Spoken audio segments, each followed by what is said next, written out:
माझ्या वाढदिवसानिमित्त मोफत चष्मा वाटप आणि नेत्र तपासणी चष्मा फ्रीमध्ये आपण देतोय आणि ज्यांना मोतीबिंदू आहे त्यांना आपण शस्त्रक्रिया पण मोफत आपल्याकडून करून देतोय.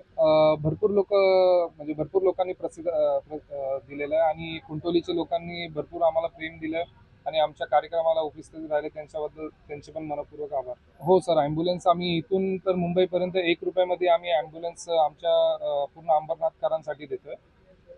तर आमचा उद्देश एवढाच आहे की जे आम्हाला सांगण्यात आलेलं आहे आधीपासून, आम्ही जे लहानपणीपासून ऐकत आलेलो आहे, 80% समाजकारण आणि 20% राजकारण करायचं, ते त्या अनुषंगानेच आम्ही ॲम्ब्युलन्स आमच्या कुंटोलीवासियांसाठी आम्ही आणि अंबरनाथकरांसाठी आम्ही मोफत ठेवलेली.